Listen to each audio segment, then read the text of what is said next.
Nou sê ek as dit wat Hitler gedoen het, was onder instruksies van die Rooms-Katholieke Kerk.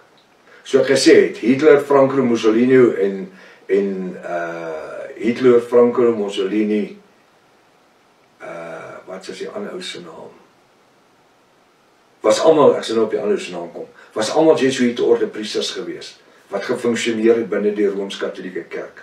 Hulle was geordineerde Jesuïte orde priesters, nie gewone priestertjies nie, Jesuïte orde priesters. Nou wat is die gevolgtrekking dan? Na die moord van 6000 Jode en alles, wat is die gevolgtrek dan? Na die inligting wat ek vir julle gegee het vanaand. As dit wat ek so pas verduidelik het dan waar is, sal dit beteken dat elke Israeliet vanaf 1948 wat na Jerusalem teruggekeer het, nou moet jy, maak jou seatbelt vas. Elke Israeliet wat teruggekeer het Jerusalem toe, elke Israeliet wat sy voorvader deel was van die 70 na Jafashua tragedie, toe keiser Titus Jerusalem ingeval het en die tempel afgebrand het en Jerusalem se mure omgestoot het. As dit waar is en hulle uitgevoer was Europa toe, dan beteken dit dat elke Israeliet wat in 1948 teruggekeer het na Jerusalem, na Israel toe, na Jerusalem teruggekeer het, dan nie 'n volbloed Israeliet is nie. Prof, jy sê wat? Ek gee vir jou die feite. Maar meeste is dan verbasterde Jode. O nee, hulle is Arabies, jy moet hulle sien in Israel. O prof, ek was al 5 keer in Israel. Man, hulle jou vir 'n sakker gevang elke keer wat jy gegaan het. Dit gaan oor die goed. Die plekke wat hulle jou wys is nie die regte plekke nie.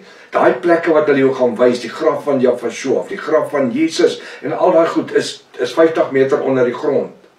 Het u geweet dat nadat Jerusalem deur Titus die tempel afgebrand was en die mure omgestoot was en afgebreek is, 80 jaar later was die grondgebied van Jerusalem omgeploeg soos in mielielande.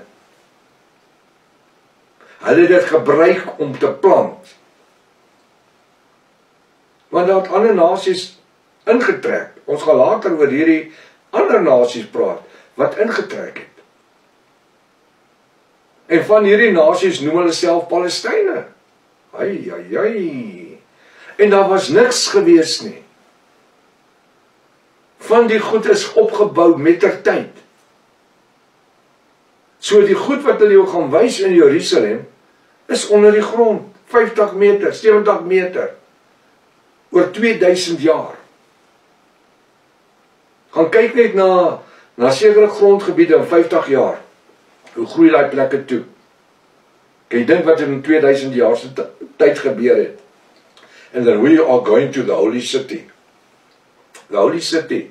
Die city is so holy dat Jaffa toegelaat het dat hy afgebrand word. So holy kan hy wees.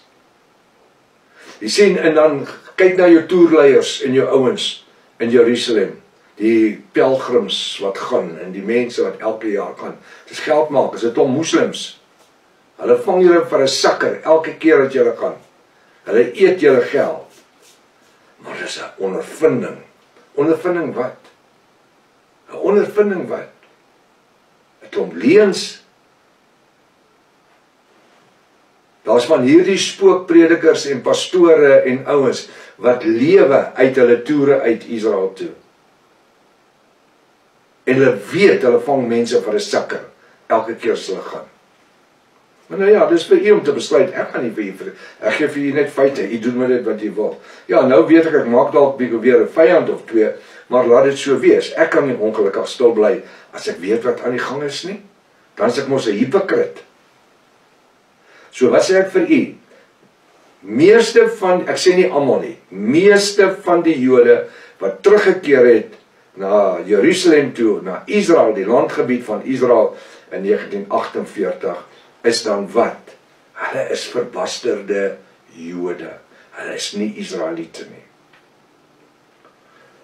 Ons gaan later volgens die Bybel vind hoe Jahwe die Almagtige volgens die Ou Testamentiese profeseë gaan bevestig, hoe hy self gaan voorsien daaraan die einde van die tyd 'n oorblyfsels, kyk my vingers, of 'n remnant. Die Engel praat van the remnant. The remnant of Israel, praat die Engelse Bybel van. 'n Oorblyfsels van Israel sal wees. Dit gaan net handjie vol mense wees. Dit gaan nie nasies op nasies op nasies wees nie.